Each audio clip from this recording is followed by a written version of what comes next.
Hello friends, welcome to our channel. आज हमारे channel में 3500 से ज़्यादा सब्सक्राइबर्स हो गए हैं और वो भी बहुत ही कम टाइम में। मैं आप लोगों का दिल से धन्यवाद करना चाहती हूँ कि आपने हमें इतना सपोर्ट किया है और मैं होप करती हूँ आगे भी हमें ये आपका प्यार और सपोर्ट मिलता रहेगा।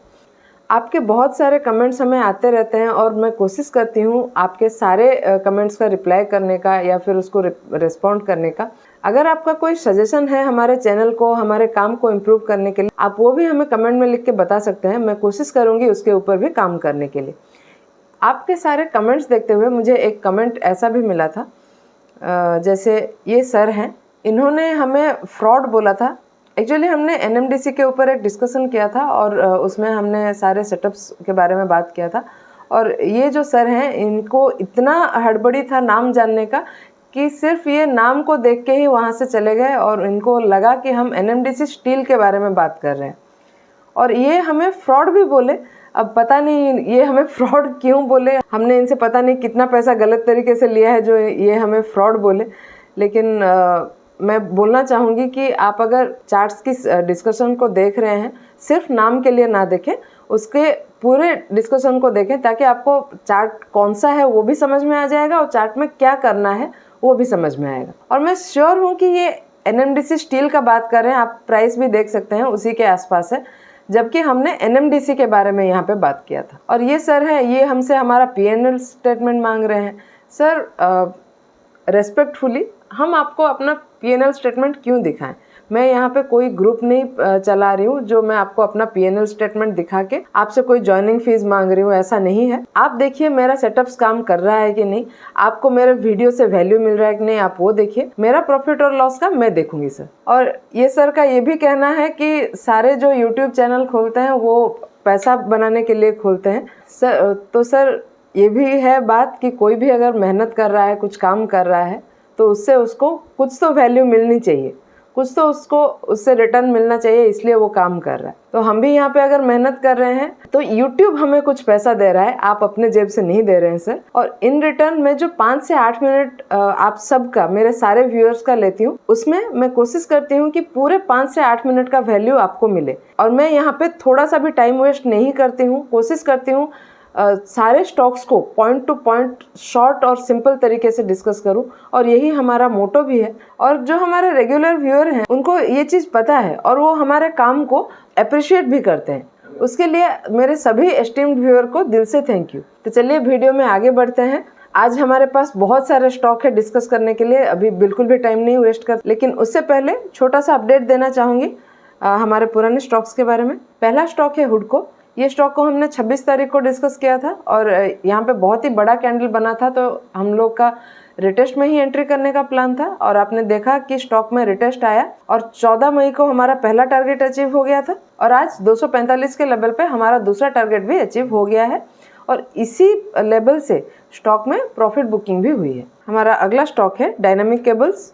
ये स्टॉक को हमने 19 अप्रैल को डिस्कस किया था और 13 तारीख को हमारा इसमें पहला टारगेट अचीव हो गया था और कल इसमें हमारा दूसरा टारगेट भी अचीव हो गया है जो कि 615 के लेवल पे था। नेक्स्ट है एनएमडीसी। ये स्टॉक को हमने 13 तारीख को डिस्कस किया था, ये हैमर कैंडल पे, और आप देख सकते हैं आज हमारा पहला टारगेट अचीव हो गया है। जो सर ने हमें फ्रॉड बोला था वो इसी स्टॉक में कंफ्यूज हुए थे। अगर उस दिन उन्होंने एनएमडीसी स्टील की जगह ये स्टॉक को देखा होता, उनका भी आज टारगेट अचीव हो गया होता और उनको 6% का एक रिटर्न भी मिल गया होता। चलिए आगे बढ़ते हैं और आज के हमारे स्टॉक्स के बारे में डिस्कस कर लेते हैं। हमारा पहला स्टॉक है एक्सिस बैंक। अभी हम लोग चार्ट के डेली टाइम फ्रेम में हैं और आप देख सकते हैं 20 नवंबर के बाद स्टॉक में जो रैली आया था, उसके बाद स्टॉक ये जो हमने ट्रेंड लाइन ड्रॉ किया है इस लेवल को एक रेजिस्टेंस की तरह ले रहा था और यहाँ पे कंसोलिडेट कर रहा था इस जोन में। 25 अप्रैल को ये जो ट्रेंड लाइन है इससे स्टॉक में ब्रेकआउट आया है और उसके बाद स्टॉक फिर से इसी लेवल को रिटेस्ट कर रहा है। ये ब्रेकआउट के समय में आप देख सकते हैं वॉल्यूम बहुत ही बढ़िया था स्टॉक में। फिर रिटेस्ट के समय आप देखेंगे वॉल्यूम थोड़ा कम हुआ था और करीब 7-8 दिन के बाद आज स्टॉक में वॉल्यूम फिर से अच्छा आया है। यहाँ पे अगर मैं 20 EMA प्लॉट करूँगी तो आप देख सकते हैं ये जो स्टॉक है 20 EMA को सपोर्ट भी ले रहा है। अभी बात कर लेते हैं हम स्टॉक में एंट्री कैसे प्लान करेंगे। ये स्टॉक में मैं CMP पे अपना एंट्री प्लान करूंगी और स्टॉक अगर हाई ब्रेक करके इसी लेवल पे सस्टेन करता है तो मैं फिर से कुछ क्वांटिटी ऐड करूंगी। मैं अपना स्टॉप लॉस को 1105 के लेवल पे प्लान करूंगी और उस केस में मेरा टारगेट 1185 के लेवल पे रहेगा।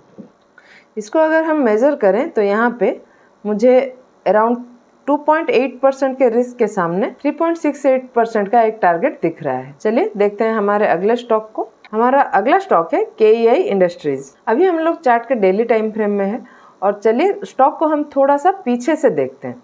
यहाँ पे मैंने जोन्स ड्रॉ किया है। आप अगर नोटिस करेंगे तो ये लेवल पे स्टॉक पहले कंसोलिडेट कर रहा था और इस लेवल को सपोर्ट ले रहा था और ये जो जोन है हमारा 3425 के लेवल पे यहाँ पे स्टॉक रेजिस्टेंस ले रहा था। फिर स्टॉक में जो अपमूव आया उसके बाद स्टॉक ये जो 3435 का लेवल है इसी लेवल को सपोर्ट लेके यहाँ पे कुछ दिन कंसोलिडेट किया और फिर यहाँ से ब्रेकआउट के बाद स्टॉक ये जो जोन है इस जोन में कंसोलिडेट करने लगा। अभी स्टॉक में ये जो 4110 का लेवल है इस लेवल से ब्रेकआउट हो गया है और बहुत ही स्ट्रॉन्ग कैंडल के साथ स्टॉक में ब्रेकआउट आया है और वॉल्यूम भी बहुत अच्छा है और आज का जो कैंडल बना है ये ऑलमोस्ट 5% का एक कैंडल भी बना है। अभी चलिए बात कर लेते हैं ये स्टॉक में एंट्री कैसे प्लान करेंगे। हम देख सकते हैं स्टॉक में ऑलरेडी 5% का मूव आ गया है। फिर भी स्टॉक का पिछला बिहेवियर देखते हुए मैं यहाँ पे हाई ब्रेक होने पे थोड़ा क्वांटिटी में अपना एंट्री प्लान करूंगी और स्टॉक में जब रिटेस्ट आ जाएगा इस लेवल पे 4113 के लेवल पे और स्टॉक यहाँ पे कुछ बुलिश सिग्नल देगा फिर से मैं वहाँ पे कुछ और क्वांटिटी ऐड करूंगी। अभी अगर मैं स्टॉप लॉस की बात करूं इसी कैंडल के नीचे मैं अपना स्टॉप लॉस प्लान करूंगी 3965 के लेवल के थोड़ा नीचे और यहाँ पे मैं टारगेट के लिए ये जो हमारा कंसोलिडेशन जोन है इस जोन के डेप्थ को मैं कंसिडर करूंगी और ये जो लेवल का हम एक प्राइस रेंज ड्रॉ करेंगे और इसको हम ये रेजिस्टेंस के ऊपर प्लॉट कर देंगे। 4535 के लेवल पे हमें हमारा टारगेट मिल जाएगा जो कि अराउंड 9.5-10% का बन रहा है। हमारा अगला स्टॉक है वेल्सपन एंटरप्राइज। अभी हम लोग ये चार्ट के डेली टाइम फ्रेम में हैं और आप देख सकते हैं 8 फरवरी के बाद से ही स्टॉक ये लेवल पे कंसोलिडेट कर रहा था। ये जो 380 का लेवल है इस लेवल को स्टॉक रेजिस्टेंस की तरह ले रहा था और यहाँ पे बॉटम जब बना उस समय बहुत ही बढ़िया बुलिश एनगल्फिंग कैंडल के बाद स्टॉक में अपमूव आया है और आज फाइनली स्टॉक ने ये जो 385 के लेवल का रेजिस्टेंस था इसको ब्रेकआउट कर लिया है और आज का वॉल्यूम भी बहुत बढ़िया है। तो देख लेते हैं ये स्टॉक में मैं अपना एंट्री कैसे प्लान करूंगी। तो सबसे पहली बात अगर हम देखेंगे आज का जो कैंडल बना है आज प्राइस 404 के लेवल पे गया था लेकिन इसी लेवल से ज़्यादा प्रॉफिट बुकिंग भी हुई है स्टॉक में और कैंडल भी 6.5% का बन गया है। तो ये स्टॉक में मैं अपना रिटेस्ट पे ही एंट्री प्लान करूंगी। तो स्टॉक अगर 380 के लेवल पे रिटेस्ट करता है और यहाँ पे कुछ अच्छा बुलिश सिग्नल मुझे मिलता है तो मैं स्टॉक में अपना एंट्री प्लान करूंगी। उस केस में 404 के लेवल पे मेरा पहला टारगेट रहेगा और अगर थोड़ा लॉन्गर व्यू की बात करेंगे तो ये जो कंसोलिडेशन जोन है यहाँ पे एक राउंडिंग बॉटम पैटर्न बना है तो इसके डेप्थ को हम कंसिडर करेंगे लॉन्गर टारगेट के लिए और ये प्राइस रेंज को हम प्लॉट कर देंगे रेजिस्टेंस के ऊपर। तो हमें अराउंड 26% का एक टारगेट यहाँ पे मिल जाएगा 483 के लेवल पे और स्टॉप लॉस की मैं अगर बात करूँ तो 367 के नीचे मतलब ये जो हमारा आज का कैंडल बना है इसी के नीचे मैं अपना स्टॉप लॉस प्लान करूँगी। हमारा अगला स्टॉक है APL अपोलो ट्यूब्स। अभी हम लोग चार्ट के डेली टाइम फ्रेम में है और आप देख सकते हैं स्टॉक में काफ़ी दिनों के अंडर परफॉर्मेंस के बाद स्टॉक में बाउंस बैक के अर्ली साइंस हमें दिख रहे हैं। यहाँ पे अगर हम नोटिस करेंगे तो आप देखेंगे कि बहुत दिनों से स्टॉक में लोअर लोज और लोअर हाइज बन रहे थे। कंटिन्यूसली लोअर लोज और लोअर हाइज स्टॉक में बन रहे थे। लोअर लो लोअर हाई का स्ट्रिक है उसको तोड़ा है और यहाँ पे लोज ऊपर की तरफ शिफ्ट हो रहे हैं। आप अगर देखेंगे तो लोज जो हैं वो ऊपर की तरफ शिफ्ट हो रहे हैं स्टॉक में। अभी चलिए ये पाथ को अभी रिमूव कर लेते हैं। और एक चीज़ अगर हम नोटिस करेंगे ये जो जोन मैंने ड्रॉ किया है 1595 के लेवल पे ये जो जोन है स्टॉक के लिए एक रेजिस्टेंस जोन था और इस जोन से स्टॉक में आज ब्रेकआउट आ गया है। तो अभी हम अगर ये स्टॉक में अपनी एंट्री प्लान करें तो कैसे करें।